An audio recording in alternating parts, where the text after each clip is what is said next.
अकोला जिल्ह्यात 1994 पूर्वीपासून शासकीय व गायरान जमिनीवर शेती करणाऱ्या अतिक्रमणधारक शेतकऱ्यांनी त्यांच्या जमिनी राजमाता जिजाऊ महिला सक्षमीकरण योजनेअंतर्गत महिला बचत गटांना देण्याच्या प्रक्रियेला स्थगिती देण्याची मागणी केली आहे.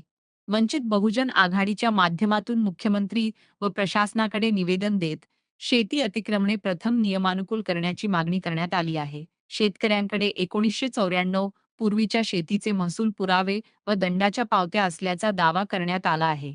बचत गटांना अन्य मोकळी जमीन उपलब्ध करून द्यावी, तसेच शेतकऱ्यांना पोलीस बळाचा वापर करून हटवू नये, अशीही मागणी करण्यात आली आहे. अन्यथा तीव्र आंदोलनाचा इशारा देण्यात आला आहे.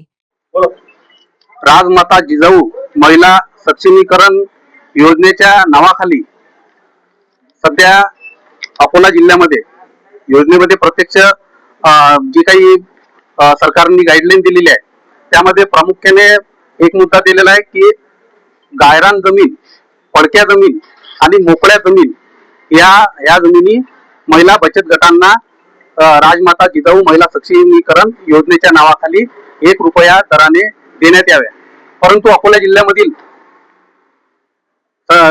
शासकीय कर्मचारी या जमिनीच्या संदर्भात ज्यांनी अनेक वर्षापासून गोरगरीब इथले जे अतिक्रमणधारक शेतकरी आहेत या ठिकाणी गोरगरीब जनता जी स्वतः जमीन पेरून या ठिकाणाहून स्वतःच म्हणजे इथलं पोट भरण्याचं काम करते, त्यांना सुद्धा या जिल्ह्यामध्ये नोटीस देण्याचे काम इथले प्रशासन करत आहे. आज या सर्व गोष्टींना स्थगिती मिळावी, तसेच ज्यांचे अतिक्रमण आहेत त्यांना या ठिकाणी कायमस्वरूपी अतिक्रमण त्यांच्या नावावर करून देण्यात यावे, या मागणीकरिता आज अकोला जिल्हा वंचित बहुजन आघाडीच्या वतीने या ठिकाणी सर्व वंचित बहुजन आघाडीच्या सर्व विंग, महिला आघाडी, युवक आघाडी, वंचित बहुजन आघाडी या सर्वांच्या वतीने आज या ठिकाणी जिल्हाधिकारी महोदयांना निवेदन या ठिकाणी देण्यात आले.